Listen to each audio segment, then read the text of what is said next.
लहानपणी आईबरोबर भाजी आणण्यासाठी भाजी मार्केट, फळं आणण्यासाठी फळं मार्केट, फिश आणण्यासाठी मच्छी मार्केट असे सगळीकडे मी जायचे.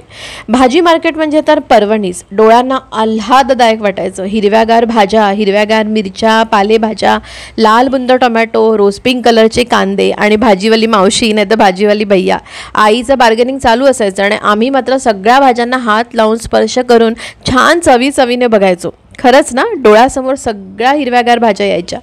तर आजही मला ती सवय आहे. दर 4 दिवसाची भाजी मी आधीच घरी आणून ठेवते, पुढच्या 4 दिवसाचा मेन्यू रेडी करते. तर आज मी तुमच्याबरोबर शेअर करणार आहे माझ्या पुढच्या 4 दिवसासाठी आणलेली मी भाजी, आणि ती म्हणजे ही सगळी हिरवीगार भाजी. तर पुढच्या 4 दिवसाचा मेन्यू ठरलेला आहे. त्याप्रमाणे वालीच्या शेंगा मी घेऊन आले, कारण हिरवी मिरची घालून वालीच्या शेंगाची भाजी मी करणार आहे.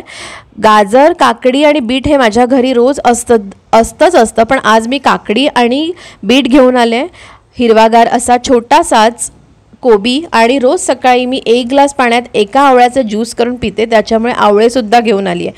आणि हे सगळं आणल्यानंतर मी व्यवस्थित साफ करून ठेवते. काकडी, बीटाचे दोन्ही साईडचे टोकं मी कापून टाकते, आणि कोबीची सालही काढते, आणि हे स्वच्छ पाण्याने हाताने चोळून व्यवस्थित धुवून घेते आणि या भांड्यात निथळत ठेवते. बरं, आज मी मशरूमसुद्धा आणलेत, कारण माझ्या मुलीला मशरूम खूप आवडतात, त्यामुळे पुढच्या आठवड्याच्या वीकमध्ये एक मशरूमची ग्रेव्हीसुद्धा आहे. आणि आता ह्या वालीच्या शेंगा मी ह्या व्यवस्थित परातीमध्ये काढून घेते आणि 3 वेळा हाताने स्वच्छ धुवून खंगाळून निथळत ठेवते.